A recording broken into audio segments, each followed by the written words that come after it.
નમસ્તે, કેમ છો તમે બધા? જય માતાજી, જય શ્રી કૃષ્ણ। મારા લગ્ન એક સુંદર યુવાન છોકરી સાથે થયા। હું ખૂબ ખુશ હતો, પણ લગ્નના 2 મહિના પછી મારે દુબઈ જવું પડ્યું। તે ખૂબ રડી અને કહ્યું કે ના જા। મને લાગ્યું કે તે ડરી ગઈ છે। જ્યારે મેં તેના ડરનું કારણ પૂછ્યું ત્યારે તે ગભરાઈ ગઈ। મને દુબઈ જવાની ફરજ પડી। હું ત્યાંથી ચાલ્યો ગયો, પણ તેણીએ મારી સાથે વાત પણ ન કરી। 4 મહિના પછી હું ગુસ્સામાં ભારત પાછો ફર્યો। તેણે ઠીક કરવાનું વિચારીને મેં જોયું કે મારા ઘરનું તાળું મારેલું હતું। હું ચોંકી ગયો અને પાડોશીઓને પૂછ્યું કે મારી પત્ની અને પરિવારના સભ્યો ક્યાં છે। હું ફક્ત પૂછી રહ્યો હતો કે ઘરની અંદરથી થોડી ચીસો સંભળાઈ। મેં તરત જ તાળું તોડી નાખ્યું। જ્યારે હું અંદર ગયો ત્યારે મેં જે દ્રશ્ય જોયું તે જોઈને મારી આંખો પહોળી થઈ ગઈ। પાછા જવા માટે હું જેવો વળ્યો કે તરત જ મારા હૃદયમાં એક વિચિત્ર અસ્વસ્થતાનો અનુભવ થયો। એવું લાગ્યું કે હું અહીં કંઈક પાછળ છોડી રહ્યો છું। મારે અહીંથી ન જવું જોઈએ। મેં ગભરાઈને આસપાસ જોયું। વિસ્તારના લોકો પોતાના ઘરે પાછા ફર્યા હતા। જ્યારે ખબર પડી કે હું દુબઈથી પાછો ફર્યો છું ત્યારે બધા મને મળવા આવ્યા, પણ દરવાજા તરફ ઈશારો કરીને કહ્યું કે તમારા ગયાના 2 મહિના પછી જ આ જગ્યા બંધ હતી। આ પછી અમે ક્યારેય કોઈને આ ઘરમાં આવતા કે જતા જોયા નથી। મને ખબર નથી કે તમારી પત્ની ક્યાં ગઈ છે। આ વાતો સાંભળીને મારા રૂવાડા ઊભા થઈ ગયા। મિત્રો, આગળ વાર્તામાં શું વળાંક આવશે તે જોઈએ, પણ તેની પહેલાં વિડીયોને લાઇક અને ચેનલને સબસ્ક્રાઈબ જરૂરથી કરજો। પણ હું મારી વાત પર અડગ રહ્યો। મારા મનમાં પણ આ વાત ચાલી રહી હતી કે મને ખબર નથી કે મારી પત્નીનું શું થયું હશે। જ્યારે હું મારા ઘરે ગયો ત્યારે મારી માતાએ પણ પોતાનું દુઃખ વ્યક્ત કર્યું અને કહ્યું કે તું ગયા પછી મેં આરતીને મારી સાથે રહેવા આવવા કહ્યું હતું, પણ તેને ના પાડી। શરૂઆતમાં મને ખૂબ જ આશ્ચર્ય થયું। તેણે પર ભાર મૂક્યો, તું એકલો કેવી રીતે રહીશ? પણ તે પોતાની કથન પર અડગ રહી। તે ના કહેતી રહી, હું ફક્ત અહીં જ રહીશ। તેથી મેં કંઈ દબાણ કર્યું નહીં। 1 અઠવાડિયા પછી જ્યારે હું ત્યાં ગઈ ત્યારે મેં જોયું કે તમારું ઘર બંધ હતું। જ્યારે મેં લોકોને પૂછ્યું ત્યારે તેઓએ પણ કંઈ ખબર નહોતી। હું આ વાતો જેટલી વધુ સાંભળતી ગઈ તેટલી જ વધુ ચિંતિત થતો ગયો। માતા મને સમજાવી રહી હતી કે કોઈ વાંધો નહીં, તમને તે મળશે, અને જો તેણીને તે ન મળે તો પણ તેણીએ જાતે જ છોડી દીધું હશે। એનાથી કંટાળો નહીં અને શાંતિથી રહો। મેં ઊંઘની ગોળી લીધી અને સૂઈ ગયો। થોડીવાર પ્રયત્ન કર્યા પછી મને ઊંઘ આવી ગઈ। મને ખબર નથી કે હું કેટલો સમય આમ સૂતો રહ્યો। અચાનક એક વિચિત્ર સ્વપ્ન મને આવ્યું। આરતી મારા સ્વપ્નમાં હતી। ખૂબ જોરથી રડી રહી હતી। તે કહી રહી હતી, મિહિર, તે સારું કર્યું નહીં। તમે મને આ ક્રૂર લોકોને સોંપી દીધી અને ચાલ્યા ગયા। તેઓ મને એક પ્રાણીની જેમ રાખે છે। મિહિર, તું ક્યાં છે? ભગવાન માટે કૃપા કરીને મને બચાવો। આટલું કહીને તે ખૂબ રડવા લાગી। હું તેને સાંત્વના આપવા આગળ વધ્યો કે તરત મારું સ્વપ્ન તૂટી ગયું। મેં આરતીને જોરથી બોલાવી, પણ તે ફક્ત મારા સ્વપ્નમાં જ હતી, વાસ્તવિકતામાં નહીં। હું ગભરાઈ ગયો અને આસપાસ જોયું તો મને મારા રૂમમાં સૂતો જોયો। હું તરત જ ઉઠી ગયો અને 1 ગ્લાસ પાણી પીધું। પછી મેં મોબાઈલ લીધો અને ઘરની બહાર નીકળી પડ્યો। મને સમજાતું ન હતું કે ક્યાં જવું અને ક્યાં નહીં। આઘો પાછો થઈ રહ્યો હતો એટલે ફરી પાછું મારા જૂના ઘરના દરવાજા સુધી આવી ગયો। તાળું હજુ પણ એટલું જ હતું, પણ હવે તેમાં થોડું ફાટેલું દેખાતું હતું। એ તાળાની ચાવી મારી પાસે હતી। મેં ચાવીથી તાળું ખોલ્યું તો આખું ઘર ખાલી દેખાયું। જ્યારે હું અંદર ગયો ત્યારે જોયું કે બધા રૂમો બંધ હતા। જ્યારે તેમને ખોલ્યા ત્યારે બધું છાંટાયેલું લાગતું હતું। આરતીના કપડાં અને મેકઅપનો સામાન ડ્રેસિંગ ટેબલ પર એવું મુકાયેલું હતું જાણે હમણાં જ તૈયાર થઈને ક્યાંક નીકળી ગઈ હોય। તેના કપડાં પણ અહીં ત્યાં વિખરાયેલા હતા। જ્યારે હું રસોડામાં ગયો ત્યારે ત્યાં પણ થોડા શાકભાજી સ્ટવ પર જ રાખેલા હતા, પણ હવે તેમાંથી ગંધ આવતી હતી। પાણીનો ગ્લાસ, ઉપયોગ કરેલ ચાના વાસણો, બધુંય એવું આભાસ આપતું હતું કે કોઈ બસ 5 મિનિટ માટે ઘરના બહાર ગયેલું હોય અને ક્યારેય પાછું ન આવ્યું હોય। મેં ત્યાં ઊભા રહીને આરતીની માતાને ફોન કર્યો અને તે રડવા લાગી. તેણે કહ્યું, અમે અમારી દીકરીના લગ્ન તમારી સાથે કરાવી દીધા હતા, પણ જ્યારથી તે આ ઘર છોડીને ગઈ ત્યારથી તમે તેની સાથે બધા સંબંધો તોડી નાખ્યા. મેં ઝડપથી કહ્યું, માસી, હું તમને આ જ કહેવાનો હતો, પણ તેણે મારી વાત કાપી નાખી અને કહ્યું કે 2 મહિના પહેલાં તેણે મને અજાણી વ્યક્તિની જેમ ફોન કર્યો અને કહ્યું કે તે મિહિર પાસે દુબઈ જઈ રહી છે. મને ખબર નથી કે આપણે હવે તમારો સંપર્ક કરી શકીશું કે નહીં. મેં ઝડપથી પૂછ્યું, દીકરી, તું સંપર્ક કેમ નથી કરતી? તો તેણે રડતા રડતા કહ્યું, માં, મિહિર ખૂબ ગુસ્સે છે. આટલું કહીને તેણે ફોન કાપી નાખ્યો. અને આજે તું મને ફોન કરી રહ્યો છે? હું મુશ્કેલીમાં મુકાઈ ગઈ છું. તે પોતાની દીકરીના લગ્ન તારી સાથે કરાવ્યા પછી રડી રહી હતી. જ્યારે હું આશ્ચર્ય અને ચિંતામાં તેની વાત સાંભળી રહ્યો હતો, મેં આરતીને દુબઈ બોલાવી ન હતી કે મેં તેને ક્યારેય તેના પરિવાર સાથે કોઈ સંપર્ક રાખવાથી રોકી ન હતી. મને આની બિલકુલ પરવા નહોતી. હકીકતમાં અમારા લગ્નના શરૂઆતના દિવસોમાં હું ઘણીવાર તેને પૂછતો કે શું તેણે આજે તેના માતા પિતા સાથે વાત કરી છે. જો તેણીએ કંઈ કહ્યું ન હોત તો હું તેને મારી સામે બેસાડત અને મને ફોન કરાવત. તો પછી જો તે તેના માતા પિતાના ઘરે ન હોય તો તે ક્યાં જઈ શકે? આ વાત મને ખૂબ જ પરેશાન કરી રહી હતી. મેં ફોન કાપી નાખ્યો અને બીજા કેટલાક પરિચિતોને ફોન કર્યો, પણ તેને સ્પષ્ટપણે ઇનકાર કર્યો કે મારી પત્ની વિશે કાંઈ ખબર નથી. હું ત્યાં પલંગ પર બેઠો મારું માથું પકડીને ઘણીવાર પછી જાગી ગયો, પણ ત્યાંથી શું પ્રાપ્ત થવાનું હતું? મને એક વિચિત્ર લાગણી થઈ રહી હતી કે જાણે આરતી અહીં ક્યાંક હાજર હોય, પણ મેં આખા ઘરમાં શોધખોળ કરી પણ તે ક્યાંય મળી નહીં. પણ તેની ગંધ અને કોઈ લાગણી મને ત્યાંથી જવા દેતી ન હતી. થોડા સમય ત્યાં જ રહ્યા પછી હું બહાર આવ્યો. હવે મારું માથું નજીકના પોલીસ સ્ટેશન તરફ હતું. જ્યારે મેં આરતીના ગુમ થવાની ફરિયાદ આપી ત્યારે તેમણે રિપોર્ટ તો લખી લીધો, પણ કોઈ હમદર્દી ભર્યો જવાબ મળ્યો નહીં. એમના જણાવ્યા અનુસાર ગુમ થયાને ખૂબ સમય થઈ ગયો છે. હવે જેણે તેને સાથ આપ્યો હોય અથવા જ્યાં જવા ઈચ્છતી હોય ત્યાં પહોંચી જઈ હશે. તું હવે આ ફરિયાદ ગુમ થયાના 24 કલાકની અંદર કરવી જોઈતી હતી, પણ તું બેધ્યાન રહ્યો. હવે અમે કોઈ પણ પ્રકારની ખાતરી આપી શકતા નથી. હા, તારી પત્નીને શોધવા માટે અમે પ્રયત્ન જરૂર કરીશું. હું ત્યાંથી પણ નિરાશ થઈને બહાર નીકળી આવ્યો. બહાર જોયું તો એક જગ્યાએ મોટો જમાવો હતો. લોકો ઊભા રહીને કંઈક ચર્ચા કરતા હતા. કદાચ શહેરમાં કોઈ નવા બાબા આવ્યા હતા અને પોતાના વચનોથી પ્રસિદ્ધ થઈ ગયા હતા. હું માથું હલાવીને એ જગ્યાએથી દૂર થવા લાગ્યો. એટલામાં કોઈ પુરુષની વાત કાને પડી. અરે, જ્યારેથી મેં સાધ્વીજીને લંગર ચડાવ્યો છે મારી બધી સમસ્યાઓ હલ થઈ ગઈ છે. હવે તો પ્રાર્થના છે કે એ મારે માટે પણ કંઈક કહેશે. મને પૂરો વિશ્વાસ છે કે મારા મોટા પ્રશ્નો પણ દૂર થઈ જશે. મેં આશ્ચર્યથી 2 સ્ત્રીઓને જોઈ જે અજાણી દુનિયામાં ખોવાઈ ગયેલી હતી. જો એ સ્ત્રીઓ ઘરે બેઠા બેઠા પ્રાર્થના કરી હોત તો કદાચ એને આ બિનજરૂરી ચડાવવા અને ભેટ ન આપવી પડત. સ્પષ્ટ હતું કે લોકો અંધશ્રદ્ધાના જાળમાં ફસાઈ ગયા હતા. મેં મોં ફેરવી ત્યાંથી ચાલ્યો ગયો. બધે નિરાશા હતી. હું રડતો રહ્યો અને ભગવાન પાસે પ્રાર્થના કરતો રહ્યો કે મારી પત્ની મળવી જોઈએ. મને ખાતરી હતી કે તેના સાથે કોઈ દુર્ઘટના બની છે. એ મને આવા રીતે દગો આપી શકે નહીં. મારી મમ્મીએ એમની પસંદની છોકરી સાથે મારા લગ્ન કરાવ્યા હતા અને એમાં મને કોઈ વાંધો ન હતો.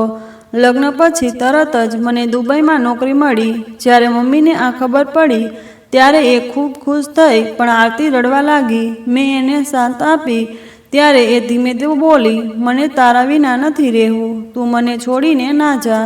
તું નહીં હોય તો હું એકલી પડી જઈશ. પછી હું શું કરું? મેં એને પણ ધીરજ આપી. પછી જેમ જેમ મારા જવાની તારીખ નજીક આવતી ગઈ હું પૂરી પેકિંગમાં ફસાઈ ગયો. એ દિવસોમાં મેં ધ્યાન નહોતું આપ્યું કે આરતી ક્યાંક બહુ ખોવાયેલ જેવી લાગતી હતી. એક દિવસ તેણે વિચારતા વિચારતા કહ્યું, મિહિર, તું મને ત્યાં જઈને યાદ તો કરતો રહેશે ને? મને પૂછતો તો રહેશે ને? એ શું વાત કરી તું? એવું શું થયું? હું આશ્ચર્યથી પૂછ્યું. ત્યારે તેણે મને હૃદય પર હાથ મૂકીને કહ્યું, મિહિર, મને કંઈ સારું લાગતું નથી. એવું લાગી રહ્યું છે કે તારે પરદેશ જતાં કોઈ મોટી દુર્ઘટના થવાની છે. એ સમયે હું એના શબ્દોનો અર્થ સમજતો ન હતો. આરતી ખૂબ રડી રહી હતી. તેણે કહ્યું, મને બાળપણથી સાચા સપના આવતા રહે છે. એ એક વખત પહેલાંએ પણ મને આ વાત કહી હતી, પણ મેં ત્યારે એ વાત પર ખાસ ધ્યાન ન આપ્યું હતું. હવે એ ફરી એ જ વાત કહે છે. ત્યારે હું આશ્ચર્યથી પૂછ્યું, તને કશું સપનામાં દેખાયું છે? એ ગુમસુમ થઈને બોલી, આ જ તકલીફ છે, હું સપનાનો અર્થ સમજી શકતી નથી. જ્યારે એ ઘટના બને ત્યારે જ એ સંકેતનો અર્થ સમજાય છે. હમણાં જ એવું સપનું આવ્યું કે તને એરપોર્ટ છોડીને પાછી આવું અને પછી હું કોઈ કૂવામાં પડી જાઉં છું અને તું મને બચાવી પણ શકતો નથી. પછી દ્રશ્ય બદલાઈ જાય છે અને બીજું સપનું આવે છે કે હું બેભાન પડી છું અને મારા આસપાસ ઘણા લોકો ઊભા છે. હું બધું સાંભળું છું. બધા લોકો મને કંઈક કહેવા માગે છે. આ બધું એ વિચારીને બોલી રહી હતી. હું પેકિંગમાં વ્યસ્ત હતો. ત્યાં જ એના પાસે આવ્યો અને કહ્યું, આ કઈ રીતના સપના છે? તેનો અર્થ શું હોઈ શકે? એ શીશ હલાવતી બોલી, મને ખરેખર ખબર નથી કે શું થઈ રહ્યું છે. કેમ આવી વાતો દેખાય છે? શું અર્થ છે એનો? કંઈ સમજાતું નથી. બસ મનમાં એક જ ભાવ ઉઠે છે કે જો તું ગયો તો હું બરબાદ થઈ જઈશ. કૃપા કરીને તું મને છોડીને ના જા. આ કહેતા એ મને ઝપટીને ઊંડેથી રડવા લાગી. પણ હું એ સમયે એના શબ્દોને ગંભીરતાથી ના લીધા, કારણ કે એ સમયે હું વિદેશ જવાની ધૂનમાં પાગલ હતો. મારા પિતાજી પણ દુબઈમાં નોકરી કરતા હતા. તેમના અવસાન પછી મેં તેમની જગ્યાએ અરજી કરી હતી અને વિદેશ જવાનું મારો બાળપણથી જ સપનું હતું. હવે જ્યારે આરતી આ બધું કહી રહી હતી ત્યારે તેને સાંભળવા સિવાય મારી પાસે બીજો કોઈ વિકલ્પ ન હતો, કારણ કે તેની માટે હું મારું સપનું છોડી શકતો ન હતો. મારે મોટા જહેમત પછી વિદેશ જવાની તક મળી હતી. હું તેને કેવી રીતે છોડું? મેં તેને કહ્યું કે ચિંતા ના કર, આ બધો તારો ભ્રમ છે. જે વાત મેં કહી તેને આરતીએ ના પાડી અને માથું હલાવ્યું. શું જે જોવું હોય તે બની જાય? તો તે મેં ધીમેથી પૂછ્યું, લગ્ન પછી તારા કોઈ સપના સાચા નીકળ્યા છે? હવે લગ્નને 2 મહિના થયા છે ને? આ સમય દરમિયાન એવું કંઈ બન્યું છે કે જે તું સપનામાં જોયું હોય અને પછી સાચું નીકળ્યું હોય? આ પર એ બંનેને સરખાવતી કહી બેઠી, ના કંઈ નહીં, પણ હવે સપના આવવાના બંધ થઈ ગયા છે. મેં ઊંડો શ્વાસ લીધો અને કહ્યું, તો પછી તું એમ વિચારીને પરેશાન શા માટે થાય છે કે તું માનસિક રીતે થાકી ગઈ હોય એટલે આ બધું તારા મનમાં પેલા છે? અને જો તું પોઝિટિવ વિચાર કરશે તો આવું કંઈ નહીં થાય. હવે મને કહે, હું કાલે જવાનો છું. તું મને આમ દુઃખી કરીને મોકલશે? તારે મજબૂત બનવું પડશે.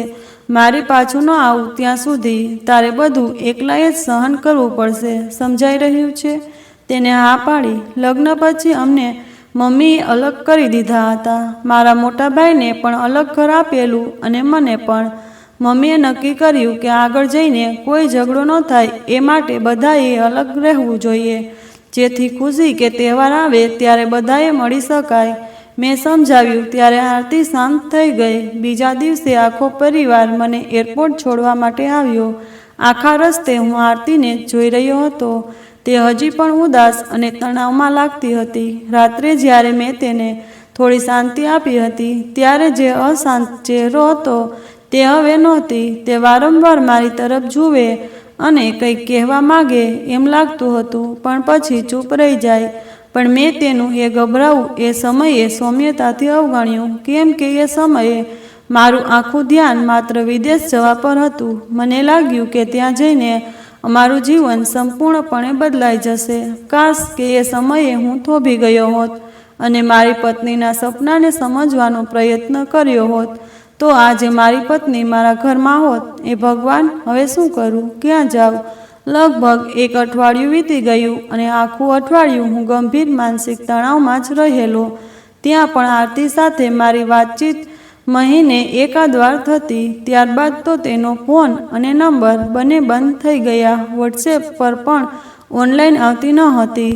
હજી મારા પરત ફરવા માટે થોડો સમય બાકી હતો, પણ આરતીના વિયોગથી જે એક ઊંડી ખામોશી ઊભી થઈ હતી તે સહન ન થઈ અને તે ટિકિટ મળી તે પહેલેથી જ લઈ પાછો આવી ગયો. આવીને હું જોઈ રહ્યો છું કે જે આરતીને ડર હતો તે બધું સાચું નીકળ્યું. હવે તેની સપનાને આધારે હું તેને ક્યાં શોધું, ક્યાં કૂવા લાવું અને ક્યાંથી તે લોકોની ભીડ. 1 અઠવાડિયું શોધ્યા પછી પણ જ્યારે આરતી મળી નહીં ત્યારે મમ્મીએ મને સમજાવવાનો પ્રયત્ન કર્યો અને કહ્યું કે એ ક્યાંક ગઈ હશે, પણ તું કેમ ફોકટમાં ચિંતિત થાય છે? આ આજકાલની છોકરીઓ છે, આવું જ કરે છે. જ્યારે પતિ ઘરની બહાર જાય છે ત્યારે આ છોકરીઓ નવા મિત્રો બનાવે છે અને ભાગી જાય છે. મમ્મી, આરતીએ તમારાથી કંઈ કહ્યું નહીં? એનો મતલબ શું? કોઈ સંકેત, કોઈ એવી વાત કે જે કહે તે શું અનુભવી રહી હતી? મમ્મીએ થોડું ગંભીરતાથી કહ્યું, અરે બેટા, જ્યારે તું તારા મામલાઓ મારી સાથે શેર નહીં કરતો તો પછી એ તો મારી વહુ છે, એ શા માટે મારી સાથે તેની અંગત વાતો કરવાનું શરૂ કરે? તમે પણ કેટલી વિચિત્ર વાતો કરો છો. હું ચૂપચાપ બેઠો રહી ગયો. બસ બિલકુલ 2 દિવસ પછી મને એ જ સપનું ફરી આવ્યું, પણ આ વખતે સપનામાં થોડીક અલગ વસ્તુઓ હતી. એક બંધ રૂમ હતો જ્યાં આરતીને બાંધેલી હતી. તેની આંખો બંધ હતી, જેમ કે ઊંઘમાં હોય એમ, પણ એ જાગતી હતી. જ્યારે મેં આરતીને રૂમમાં જોઈ, તેણે મને જોઈને ઊંચે અવાજે રડવાનું શરૂ કર્યું અને કહ્યું, તું જ મારો ગુનેગાર છે. તારા સંબંધો એ બધા પણ મારો અપરાધ છે. મેં તને કહ્યું હતું કે તું ન જા, પણ તું તો ગયો જ. તું મારી કોઈ ખબર નહીં લીધી અને હું અહીં દરરોજ મરી રહી છું. મિહિર, મને અહીંથી કાઢીને લઈ જા. તું ભગવાનની ભક્તિ કરે છે ને, તો પછી મને આ નર્કમાંથી છુટકારો અપાવ. જુઓ, એ લોકો મારી જિંદગીના પીછે. મિહિર, મને બચાવ. એમના પ્રશ્નોથી એ મને હલાવે છે, એ ટોર્ચર કરે છે. એણે હાથથી બીજો ઈશારો કર્યો અને એ મારો ગળો ફેરવીને જોયું. એક મોટી બારી હતી જ્યાં ઘણા બધા લોકો ઊભા હતા અને આરતીને બોલાવી રહ્યા હતા. આરતી વારંવાર મને બોલાવી રહી હતી, મને અહીંથી લઈ જા, આ લોકો મારી હત્યા કરશે. હું ત્યાં જ ઊભો રહ્યો, આશ્ચર્યથી આખું દ્રશ્ય જોઈ રહ્યો હતો. લોકોનો અવાજ સતત વધી રહ્યો હતો. પછી એ બધાએ મળીને તે બારી એક જ ઝાટકે તોડી નાખી અને એક મોટો જનસામૂહિક તોફાન આરતી તરફ દોડ્યો. તે ચીસો પાડી રહી હતી, રડી રહી હતી. હું તેને બચાવવા જાઉં તે પહેલાં જ એ લોકોની વચ્ચે ક્યાંક ગુમ થઈ ગઈ. એ સપનામાં તરત હું જાગી ગયો. ચારે બાજુ જોયું તો ખબર પડી કે આજે પણ એ તેના રૂમમાં નથી. આ કયા પ્રકારના સપનાઓ છે? શું આ કોઈ સંકેત છે જે મને આરતીને શોધવામાં મદદ કરી શકે, કે પછી એ સપનાઓ માત્ર મારા કલ્પનાની ફળ છે? હું બહાર આવ્યો ત્યારે માં ઓટલામાં બેઠી હતી. હું એમના પાસે ગયો, એમની ગોદમાં માથું મૂકી રડવા લાગ્યો. જ્યારે એમણે મને શાંત પાડવાનો પ્રયત્ન કર્યો ત્યારે મારું રડવું વધુ જોરથી ચાલુ થયું. મમ્મી, આરતીના ગુમ થવામાં હું જ જવાબદાર છું. એ વારંવાર મને રોકતી હતી કે મને છોડીને નહીં જાઓ. એ કહેતી હતી કે જો તું ગયો તો મારું ઘણું ખરાબ થશે, પણ મેં એના એકેય શબ્દ પર ધ્યાન નથી દીધું. એ સમયે તો વિદેશ જવાની ધૂન મને ચડી ગઈ હતી અને કોઈ પણ રીતે એ સોનાની તક ગુમાવી નહોતી. પણ હવે શું કરું? હું તો ગયો અને મારી પત્નીને ગુમાવી બેઠો. મમ્મી બહુ પ્રયત્ન કરતી હતી મને સંભાળવાની. ઘણી વખત એ વિચારતી, મને દૂર રાખવા પ્રયત્ન કરતી કે આરતી વિશે વધુ ના વિચારો, નહીં તો પાગલ થઈ જશે. એક દિવસ હું ઘરમાં બેસેલો હતો ત્યારે મમ્મીનો એક મિત્ર ઘરે આવ્યો. અરે અરસપરસ ક્યારે પાછો આવ્યો? જો હું અહીં ન આવી હોત તો તું મને મળતો પણ નહીં. હું શાંત રહ્યો. આરતીના ગુમ થયા પછીથી હું લોકોની વાતને બહુ ઓછું જવાબ આપતો હતો. એ સમયે મમ્મી પણ ત્યાં પહોંચી ગઈ અને નરમાઈથી કહ્યું, અરે તું તારા સગા સંબંધીને લઈ જઈ રહ્યો છે. તારા દીકરાને સાધ્વીજી પાસે લઈ જા. જોઈ લેજે, મને તો ખબર નથી તને શું સમસ્યા છે. તું તારો પૂરો ઓગળી ગયો છે. કેવી માવતર છે તું, ન લઈ ગયો?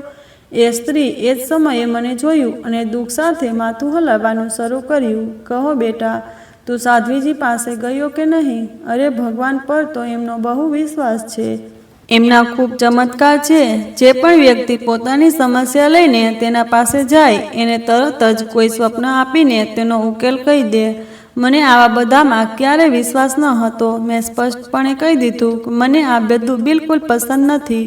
એ સ્ત્રી મારી વ્યક્તિગત બાબતોમાં ઘૂસવાનો પ્રયત્ન કરતી હતી. એ મારા જવાબ પર થોડું હસીને બોલી, વિશ્વાસ ન હોય તો એ સારું છે. ચાલો પણ એટલું કહો કે તકલીફમાં છો કે નહીં. હું તો ફક્ત તારા માટે પ્રાર્થના કરીશ. આખરે તે પ્રાર્થના તો કરી જ શકીએ ને. તારી માતાને પણ મારી માટે ઘણું પ્રાર્થના કરી છે અને આજે જુઓ મારા સંતાન આખરે સ્વસ્થ છે. હું તારી માતાનો ઋણી છું. કહો ને હવે શું વાત છે? એ સ્ત્રીનો સ્વભાવ કંઈક અજીબ જ પ્રકારનો હતો. વિના કારણે બધું જાણવાની ઉતાવળી થઈ રહી હતી. મારી પત્ની મળી રહી નથી અને મારો માનસિક સંતુલન પણ હલી ગયું છે. એમાં સારા માટે તમારું સલાહ તમારા સુધી જ રાખો. જો તમે મારી મમ્મીને મળવા આવ્યા છો તો ફક્ત એમને જ મળો. બીજાની વાતોમાં ટાંકો ન મારશો. એવું કહીને હું ત્યાંથી જતો રહ્યો. ત્યારે પાછળથી એ સ્ત્રીએ કહ્યું, અરે ભાઈ, તમે તો બહુ ગુસ્સાવાળા લાગો છો. પણ ખરાબ લાગ્યું હોય તો માફ કરજો. તમારી સમસ્યાનો સાચો ઉકેલ તો સાધ્વીજી પાસે જ છે. ગુમ થયેલા લોકો શોધવામાં તો એ ખાસ નિષ્ણાંત છે. એ સ્ત્રી જે કંઈ કહેતી હતી એ સાંભળી હું કન્ફ્યુઝ થઈ ગયો હતો. મારું માથું ખૂબ દુખી રહ્યું હતું. હું તરત જ કારની ચાવી લઈને ઘેર આવી ગયો. સૌપ્રથમ હું ઓટલા પર બેઠો થોડા સમય માટે. પછી ઘરની સાફ સફાઈ કરવા લાગ્યો. 2-3 કલાકમાં મેં આખું ઘર ચોખ્ખું કરી નાખ્યું. પણ મારે મન પર ભારે બોજ હતો. ત્યારબાદ હું બેઠક રૂમ સાફ કરવા ગયો. જ્યાં હું બેઠક ખંડનું તાળું ખોલ્યું ત્યાં હું દંગ રહી ગયો. જ્યારથી હું આ ઘરે આવ્યો હતો ત્યાં સુધી હું ફક્ત રહેવાસી ભાગ જ ખોલતો હતો. હું એ મીટિંગ રૂમમાં એકવાર પણ ખોલી ન શક્યો અને એ જ મારી સૌથી મોટી ભૂલ રહી. મને એવું લાગતું હતું કે મારા માથા પર ભીંતે ટકરાવું. આખરે હું એવી મોટી ભૂલ કેવી રીતે કરી દીધી? મારે આખું ઘર ખોલીને બરાબર તપાસ કરવી જોઈતી હતી. કારણ કે એ સમયે હું લિવિંગ રૂમમાંથી સ્પષ્ટ જોઈ શકતો હતો કે મારી પત્ની અહીં જ કેદ હતી. દિવાલ સાથે લોખંડ બાંધેલી હતી અને તેના સામે હાથકડી જેવા ગોળ નિશાન હતા. કુલ 4 એટલે કે 2 હાથ અને 2 પગ માટે હતા. તે ઉપરાંત મીટિંગ રૂમમાંથી ખૂબ જ તીવ્ર દુર્ગંધ આવતી હતી. ત્યાં ખોરાકના વાસણો અને પાણીની બોટલ બેફામ રીતે ફેંકાયેલા હતા. લિવિંગ રૂમનું ફર્નિચર ખેંચીને એક દિવાલ સામે ચાંપીને મૂકવામાં આવ્યું હતું. હું તરત જ ડ્રોઈંગ રૂમના બીજા દરવાજા તરફ દોડી ગયો જે પાછળની ગલીમાં ખુલતો હતો. પણ એ ગલી મુખ્ય દરવાજાવાળી નહોતી પણ પાછળની બાજુ હતી. એટલે એ માણસે જેને પણ એ બધું કરેલું તેણે મારી પત્નીને મારી જ હાજરીમાં છુપાવી રાખી હતી અને એ બધાને ખૂબ ચાલાકીથી છેતરી રહ્યો હતો. બધાને એ બતાવીને કે ઘર મહિનાઓથી બંધ છે જેથી કોઈને શંકા ન જાય અને એ આરતીને આરામથી ત્યાં જ રાખી શકે. છતાં પણ મને આ સમજાતું ન હતું કે જો એને આરતીને ઘરમાં જ રાખવી હતી તો એને બાંધવાની શી જરૂર હતી અને તેનો ઉદ્દેશ્ય શું હતો? પરિસ્થિતિ ખૂબ જ નાજુક બની રહી હતી. મેં તરત જ પોલીસને ફોન કરીને આખી વાત કહી. થોડા સમય બાદ પોલીસ આવી અને એ જગ્યા સીલ કરી દીધી. હાથકડી કાઢીને ફોરેન્સિક તપાસ માટે મોકલવામાં આવી. રિપોર્ટ 1 દિવસમાં આવી ગયો જેમાં પુષ્ટિ થઈ કે થોડા દિવસો પહેલાં આરતીને ત્યાંથી લઈ જવામાં આવી હતી. પોલીસ અધિકારીઓએ મને પૂછ્યું, શું તમને કોઈ પર શંકા છે? તો મેં નામાં માથું હલાવ્યું કારણ કે સાચે કહું તો મને કોઈ પર શંકા ન હતી. તેણે કહ્યું, સાવચેત થઈને વિચારો. શું તારી પત્ની કોઈથી ડરતી હતી? શું ક્યારે તેણે તને કોઈ ઈશારો આપ્યો હતો કે કોઈ અજાયબી તેને સાથે બની હોય અને તું તેને ધ્યાનમાં ના લીધી હોય? હું ઘણો વિચાર કર્યા પછી પણ મને કોઈ એવી વ્યક્તિ કે ઘટના યાદ ન આવી જેમાં આરતીને કોઈ સાથે ઝઘડો થયો હોય કે તેણે ક્યારેય કહ્યું હોય કે તેના જીવનમાં ક્યારેય કંઈક ખરાબ બન્યું હતું. અમે મુખ્ય દરવાજા પાસે આવેલી ગલીમાં લગાવવામાં આવેલા કેટલાક કેમેરાની મદદથી ગુનેગારને શોધવાનો પ્રયાસ કર્યો પરંતુ એ ક્યારેય મુખ્ય દરવાજા મારફતે ઘરમાં દાખલ થયો ન હતો. એક વખત મિહિરની મમ્મીએ ગલીમાં ગઈ હતી. જ્યારે પોલીસે પાછળથી ગલીમાં તપાસ કરી ત્યારે ત્યાં કોઈ કેમેરા ન હતા જેના કારણે ગુનેગારની હરકતો કોઈ જ રીતે રેકોર્ડ થઈ શકી નહીં. આ પછી જ્યારે પોલીસે મારી માને કસ્ટડીમાં લેવાની વાત કરી ત્યારે મેં ઘનિષ્ઠ રીતે ઇનકાર કર્યો. મેં કહ્યું, ચેતવી દઈશ જો કોઈએ મારી માને ત્રાસ આપવાનો પ્રયત્ન કર્યો તો. કારણ કે એની સિવાય બીજું કોઈ એવું ખુલાસો થતો નહોતો કે કોઈ બીજા પર શંકા થઈ શકે. જ્યારે પોલીસે કહ્યું કે અમે તમારી માતાજીનો ઓછામાં ઓછો એકવાર પૂછપરછ કરવી પડશે, ત્યારે મેં આરતીનો કેસ શાંતિથી પાછો ખેંચી લીધો. આથી પોલીસ ખૂબ ગુસ્સે થઈ ગઈ. જ્યારે માને આ વિષયની જાણ થઈ ત્યારે તેણે ગુસ્સે કહી દીધું, બેટા, તે આ બિલકુલ સાચું કર્યું નહીં. એ લોકો તેમની ફરજ બજાવી રહ્યા હતા. તેમને કરવા દેવું જોઈએ હતું. ઓછામાં ઓછી તપાસ તો અટકાવી ન જ જોઈએ. એવી રીતે થોડા સમય પછી ગુનેગાર વિશે કંઈક જણાત. મા મને ધિક્કારી રહી હતી, પણ હું એને કોઈ પણ રીતે આરોપિત થવા દેવા માંગતો ન હતો. ભગવાન સારું કરશે, તું ચિંતા ના કર. મેં કહ્યું, ભગવાને જે નક્કી કર્યું હશે કે આરતી વિશે અમને કંઈક સંકેત આપવો છે, તો એ આપમેળે સામે આવશે. અને જો એવું ન બનવાનું હોય તો ભલે આપણે કેટલો પણ પ્રયત્ન કરીએ, આપણે ત્યાં પહોંચી જ નહીં શકીએ. પણ આ બધામાં હું તેને તકલીફ આપી શકતો નથી અને ન તો આપવા માગું છું. આ સાંભળીને મા રડવા લાગી અને મને ખૂબ આશીર્વાદ આપતા લાગી. હું રૂમમાં ગયો અને મોટા લોકો જેવું કરાતું એવું ભગવદ્ ગીતા વાંચવા લાગ્યો. હું ભગવાન પાસે વારંવાર પ્રાર્થના કરતો રહ્યો કે મારી પત્નીની રક્ષા કરો. મેં એને એકલી છોડી દીધી. એ ખૂબ મોટી ભૂલ થઈ ગઈ. હવે મને મારી ભૂલનો બહુ જ અફસોસ થઈ રહ્યો હતો. હું લગભગ 15 મિનિટ સુધી આવી રીતે પ્રાર્થના કરતો રહ્યો. ત્યારબાદ મને અંદરથી એક અજાણી શાંતિનો અનુભવ થવા લાગ્યો. હું ભક્તિથી ઊભો થયો. એટલામાં મારી કંપની તરફથી મેસેજ આવ્યો. તેમને કોઈ એજન્ટ દ્વારા કામ કરાવવાનું હતું, એટલે મારી રજા રદ કરીને તાત્કાલિક પાછો બોલાવવામાં આવ્યો. પણ મેં કોઈ વિચાર કર્યા વિના જ તાત્કાલિક તેમને રાજીનામું મોકલી દીધું. પછી મમ્મી રૂમમાં કંઈક લેવા આવી અને મેં તેને નોકરી છોડી હોવાનું કહ્યું. એ વાત સાંભળીને તેઓ ગુસ્સે થઈ ગયા અને કહ્યું, તમે આવો મોટો નિર્ણય જલ્દી કેમ લઈ લીધો? મેં ધીમેથી કહ્યું, મમ્મી, હું એક વખત મારી પત્નીને એકલી છોડી આવ્યો હતો. હવે એવું ફરીથી ન કરું. હું અહીં કોઈ નાની મોટી નોકરી કરીશ, પણ આરતીની શોધમાં રહીશ. જો અંતિમ દિવસે ભગવાન મને પૂછે કે જ્યારે મેં તને તારા પિતાને બદલે તેની ફરજ આપી ત્યારે શું કર્યું, તો હું શું જવાબ આપીશ? મમ્મી, મને બહુ ડર લાગે છે. હવે તો બસ તું એ માટે પ્રાર્થના કર કે આરતી વહેલી તકે મળી જાય અને તે સારામાં સારી સ્થિતિમાં હોય. મમ્મીએ હાથ ઊંચા કરીને પ્રાર્થના કરી. અંદાજે 3-4 દિવસ સુધી દરરોજ મારા જૂના ઘરમાં જતો અને બધું ધ્યાનથી જોયું. ત્યાં ડ્રગ્સ અને દવાઓની ગોળીઓ તથા સ્ટ્રીપ પડેલી હતી. હવે ધીમે ધીમે એ સ્પષ્ટ થઈ રહ્યું હતું કે આરતીને ત્યાં દવાઓના અસર હેઠળ રાખવામાં આવી હતી, કદાચ એટલા માટે કે એ વિરોધ ન કરી શકે. હું બહુ મહેનતથી કોઈક પુરાવો કે સંકેત શોધવાનો પ્રયત્ન કરતો રહ્યો. કંઈક ચિહ્ન કે નાનકડો સંકેત મળે તો ઓછામાં ઓછું આરતી સુધી પહોંચવામાં સહાય થાય. પણ એવું કંઈ મળ્યું નહીં. હું ખૂબ થાકી ગયો હતો, એટલે ત્યાં જ બેસી ગયો અને જોર જોરથી રડવા લાગ્યો. ખબર નથી પડતી કે રડતા રડતા ક્યારે ઊંઘ આવી ગઈ. એક વખત ફરીથી આરતી મારા સપનામાં આવી. તે બહુ થાકેલી અને નબળી દેખાતી હતી. તેણે મને જોઈને ધીમેથી બોલીને કહ્યું, તું દુષ્કર્મીને કેમ જોઈ શકતો નથી? એ તો માં તારા આસપાસ જ છે. એ જમીનમાં છુપાયેલો છે. મને બચાવી લે. મિહિર, બને તેટલી વહેલી તકે મને શોધ, નહીં તો આ લોકો મને મારી નાખશે. તેઓ મારી જિંદગી લઈ લેશે. મને આ નરકમાંથી બહાર કાઢો. કોઈને કહો કે મારી સુરક્ષા માટે પ્રાર્થના કરે. આ કહ્યા પછી તે જતી રહી અને મારી આંખ ખુલી ગઈ.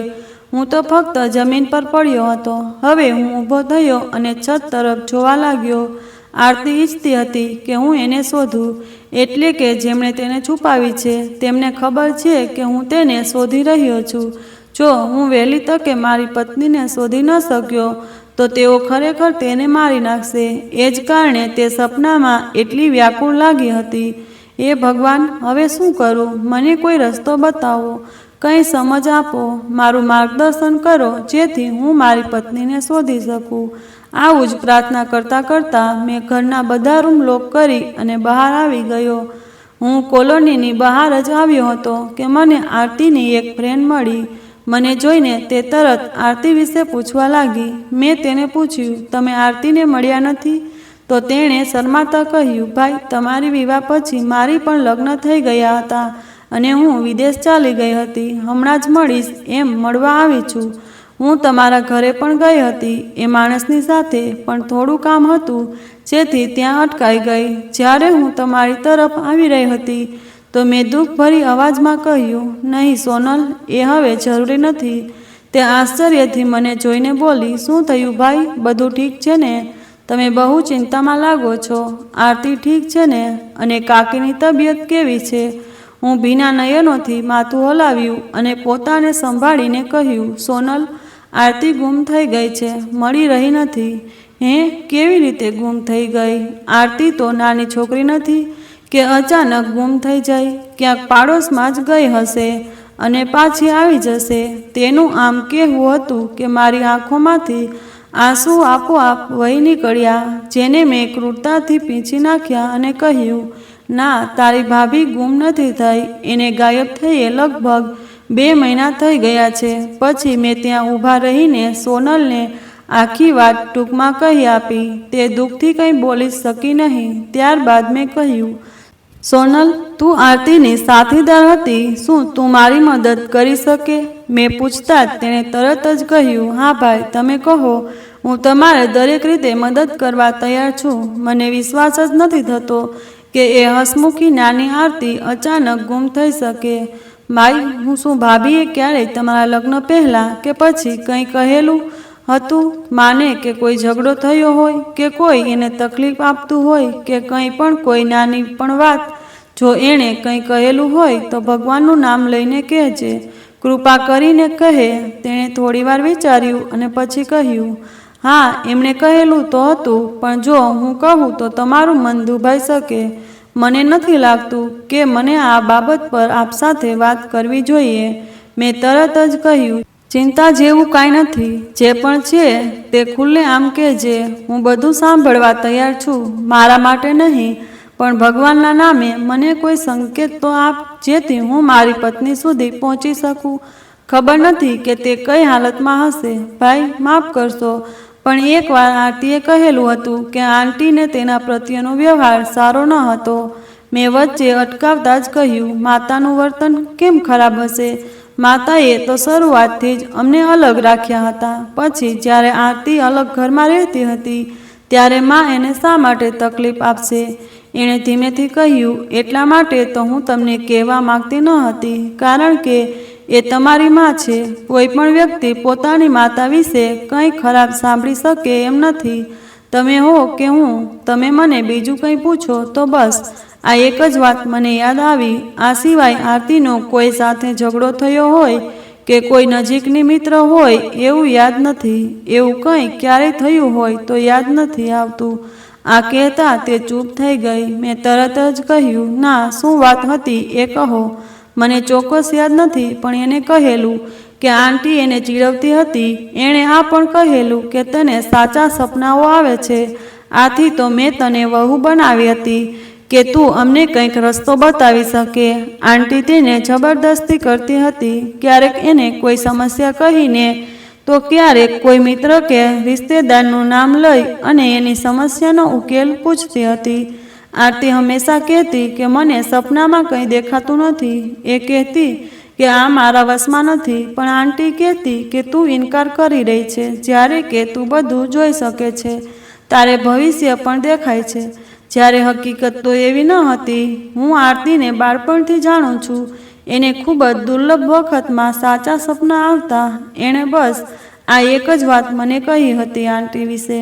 મને આ વાત સાંભળીને ઝટકો લાગ્યો, કારણ કે આજ સુધી મમ્મી હોય કે આરતી, કોઈએ આ વિષયમાં ક્યારેય મારી સાથે વાત નથી કરી. સોનલ, તું જે કંઈ કહી રહી છે એ સાચું છે? તેણે ધીમેથી કહ્યું, ભાઈ, તારી કસમ, અને જો તું મારી કસમ પર પણ વિશ્વાસ ન કરે તો ભગવાનની કસમ કે હું જે કંઈ કહી રહી છું એ બધું સાચું છે. અને એ સાથે એ પણ કહી દઉં કે આરતી તારા આગળ ઘણી બાબતો છુપાવતી હતી. એ માનતી હતી કે તને આ વાતોની જાણ થઈ જાય અને તારું આંટી સાથે કોઈ મતભેદ થાય. આ પછી અમારું થોડું વધુ વાતચીત થઈ અને પછી હું ત્યાંથી નીકળી ગયો. હવે હું સીધો ઘરે જઈ રહ્યો હતો. હું આ બધી વાત મમ્મી પાસે ખાતરી મેળવવા માંગતો હતો.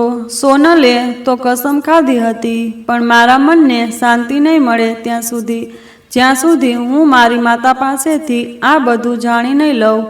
આરતીના સપનાઓ વિશે મને તો લગ્ન પછી જ ખબર પડી હતી, અને એ પણ આરતીએ જ મને કહેલું. જ્યારે કે મમ્મીએ તો ક્યારેય આવી કોઈ વાત મારી સાથે શેર કરી જ ન હતી. મને યાદ છે કે મારી બહેન એકવાર વાતચીત દરમિયાન કહ્યું હતું કે જ્યારે એ લોકોના લગ્ન નથી થયા ત્યારે એકવાર તેની દાગીનાની વસ્તુ ક્યાંક ખોવાઈ ગઈ હતી. દિવસે આરતી સાથે ફોન પર સામાન્ય વાતો કરતી હતી, અને આરતીએ એને કહ્યું કે તારા દાગીના તો આ જગ્યાએ મૂકેલા છે. આ કહેતા મારી બહેન ઘણી હસી અને બોલી, તું તો મજામાં છે. તારા ઘરમાં ક્યારેક કંઈ ખોવાઈ જાય ને તો ચિંતા ના કરવી પડે. તારી પત્નીને બધું ખબર પડી જાય છે. એ સમયે મેં ખાસ ધ્યાન નહોતું આપ્યું, પણ હવે દરેક કડી એક પછી એક જોડી રહી હતી. હું ધીરે ધીરે ઘરની તરફ ચાલી રહ્યો હતો. એ જ સમયે ફરી એકવાર હું ત્યાં પહોંચી ગયો જ્યાં લોકો ભક્તિભાવથી લાઈનમાં ઊભા હતા. એ જ સમયે મને આરતીનું સપન યાદ આવ્યું, જેમાં તેણે કહ્યું હતું કે મારા માટે કોઈકને દુઆ કરવા માટે કહેજે. મને આવી બાબતોમાં વિશ્વાસ ન હતો, પણ આરતી પર હતો. તે ઈચ્છતી હતી કે હું એને શોધું, એટલે વિચાર્યા વિના હું પણ એ લાઈનમાં ઊભો રહી ગયો. મને એવું નહોતું લાગતું કે અહીંથી કશું મળવાનું છે, પણ ખબર નથી કેમ મારા પગ અચાનક જ ત્યાં અટકી ગયા. લાંબા સમય પછી મારો વારો આવ્યો. રૂમની બહાર બેઠેલા માણસે મારી પાસે 1000 રૂપિયા માગ્યા. મેં ચૂપચાપ રૂપિયા કાઢીને આપી દીધા. જ્યારે હું અંદર ગયો તો વાતાવરણ બહુ અજાણ્યું પ્રકારનું હતું. એક માણસ ખુરશી પર બેઠો હતો. એ દેખાવથી તો નકલી બાબા જેવો લાગતો હતો. એના પાસે જમીન પર નાનું કપડું વિખેરાયેલું હતું, જેના પર એક છોકરી દિવાલને અડસેલી બેઠી હતી અને આંખો બંધ હતી. એની હાલત બહુ ખરાબ હતી. વાળ વિખરાયેલા હતા અને કપડાં પણ બહુ ગંદા હતા. એટલામાં એક સ્ત્રીએ ઊંચા અવાજે પૂછ્યું, હા ભાઈ, તમારો શું પ્રશ્ન છે? પહેલી વાર તો એમ થયું કે ચૂપચાપ અહીંથી નીકળી જઈશ, પણ પછી મેં કહ્યું, મારી પત્ની ગુમ થઈ ગઈ છે અને શોધી આપો કે પાઠ કરો. જે તમારે યોગ્ય લાગે એ કરો. મને માત્ર મારી પત્ની જોઈએ. તો એ માણસે સ્ત્રી તરફ ઈશારો કર્યો અને કહ્યું, સાધ્વીજીને કંઈક આપો અને તમારું દુઃખ કહો. એ તમને સપનામાં જોઈને કહેશે કે તમારી પત્ની ક્યાં છે. હું એ સ્ત્રી તરફ જોયું જે બેસી હતી અને તેની આંખો બંધ હતી. આસપાસ નશાની ગંધ ફેલાઈ ગઈ હતી. એ સમયે એ સ્ત્રી ખૂબ જ નશામાં હોવાનું ઓળખવું અઘરું હતું. હું પાછો વળવા જઈ રહ્યો હતો ત્યારે મારા પગ ઊભા રહી ગયા અને શ્વાસ અટકી ગયા. હું ફરીથી એ સ્ત્રી તરફ ગયો અને જ્યારે ધ્યાનથી જોયું તો ખબર પડી કે એ કોઈ બીજા નહીં પણ મારી પત્ની આરતી હતી. તેની હાલત બહુ ખરાબ હતી અને એટલી ગંદી થઈ ગઈ હતી કે ઓળખવી પણ મુશ્કેલ હતી. મેં એને જોરથી હલાવવાનું શરૂ કર્યું. બધા લોકો મને અચંબાથી જોવા લાગ્યા. જ્યારે એ નકલી બાબાએ મને હટાવવાનો પ્રયાસ કર્યો ત્યારે મેં એને સારી રીતે પીટવાનું શરૂ કર્યું. ત્યાં ઘણો ઉહાપો મચી ગયો. ભીડમાં કોઈએ પોલીસને બોલાવી. જ્યારે પોલીસ આવી ત્યારે મેં તેમને કહ્યું, આ મારી પત્ની છે. પોલીસ એ જ હતી જે આરતીના ગુમ થવાના કેસની તપાસ કરી રહી હતી. એ નકલી બાબાએ ઘણો વિરોધ કર્યો, પણ પોલીસે તેને પકડી લીધી. હું આરતી સાથે વાત કરવાનો પ્રયાસ કરી રહ્યો હતો, પણ એ હજુ સુધી વિચાર શક્તિમાં નહોતી. શરૂઆતમાં એ બાબા કંઈ બોલતો ન હતો કે આખું આ કામ એ ક્યાં કહેવા પર કરતો હતો. પણ જ્યારે પોલીસે એને સારી રીતે પકડ્યો ત્યારે તેને નામ જણાવ્યું. તે મારા માટે અવિશ્વસનીય હતું. તેણે મારી માતાનું નામ લીધું અને કહ્યું કે એ સ્ત્રી આ છોકરાના સહારેથી આ બિનકાયદેસર ધંધો ચલાવે છે. એ રાત્રે એને અહીંથી લઈ જાય છે અને કોઈ અજાણ્યા સ્થળે રાખે છે, પછી સવારે પાછી લાવે. આ છોકરી સાચા સપના જોઈએ છે અને અમે રોજના લાખો રૂપિયા કમાઈએ છીએ. એ પાખંડી બાબો બોલતો રહ્યો અને હું જમીન પર ઊભો રહી શકતો ન હતો. મનમાં માત્ર એ જ પ્રશ્ન ઘૂમતો રહ્યો, મારી માતાએ આવું શા માટે કર્યું? એમને આવું કરવું પડે એવી શું જરૂર પડી? એમણે મને આરતી સાથે લગ્ન શા માટે કરાવ્યા? માત્ર પૈસાની લાલચમાં? જેથી આરતીનો ઉપયોગ એ પોતાના ગંદા ધંધા માટે કરી શકે। જ્યારે હું વિદેશ ગયો ત્યારે માતાએ આરતીને નશીલી દવાઓ આપવાનું શરૂ કર્યું। પછી એ ઘરને તારું મારી દીધું અને આરતીને હોલમાં બંધ કરી દીધી અને અલગ અલગ લોકોને તેનો ઉપયોગ કરવા દઈ દીધી। હું ત્યાં ભટક્યો રહ્યો। એ સમયે પોલીસ અધિકારી મારી પાસે આવ્યો અને પૂછ્યું, હા ભાઈ, હવે કહો તો સાચું, શું તમે હવે તમારી માતા સામે તપાસ ન થાય કે એમને છોડી દેવાય? હવે એ સાબિત થઈ ગયું હતું કે આ બધાના પાછળ તમારી જ માતા હતી। હું હવે કંઈ સમજી શકતો ન હતો। પોલીસ મારી માતાને પોતાના સાથે લઈ ગઈ અને એના પર ગંભીર આરોપો મૂકવામાં આવ્યા। આરતીને ખૂબ મોટી માત્રામાં નશીલી દવાઓ આપી દેવાઈ હતી, જેના કારણે તેનો તાત્કાલિક ઈલાજ શરૂ કરવો પડ્યો। ધીમે ધીમે આરતીની તબિયત સુધરવા લાગી, પણ જે ઘાવ અમારા સંબંધ પર પડ્યા હતા તે ક્યારેય સંપૂર્ણપણે ભરી શક્યા નહીં। માતા હવે જેલમાં હતી અને હું અંદરના તોફાનથી લડી રહ્યો હતો, જેમાં જોડાયેલા હતા પોતાના જ લોકોના ષડયંત્ર, તૂટી ગયેલ પ્રેમ અને વિશ્વાસનું મરણ। એમ લાગતું હતું કે જિંદગી અચાનક જ ક્યાંક અટકી ગઈ હોય। હવે બધું ફરીથી શરૂ થઈ ગયું, પણ આ વખતે સંપૂર્ણપણે એકલા હાથે। તો મિત્રો, આ કથાનો મર્મ એ છે કે અંધશ્રદ્ધા, લાલચ અને સ્વાર્થ માટે કોઈના જીવન સાથે રમવાનું એક દિવસ જરૂર સામે આવે છે। સચ્ચાઈને કેટલીય વખત છુપાવાય છે, પણ અંતે તે બહાર આવી જ જાય છે। કોઈના સપનાને, સંબંધોને કે લાગણીઓને દુભાવી એ સૌથી મોટો અપરાધ છે અને એની સજા માત્ર કાયદો જ નહીં પણ સમય અને વિધાતા પણ આપે છે, અને બહુ કઠોર રીતે આપે છે। તો મિત્રો, આ હતી આજની વાર્તા। તમને આ વાર્તા કેવી લાગી કમેન્ટ બોક્સમાં જરૂરથી જણાવજો।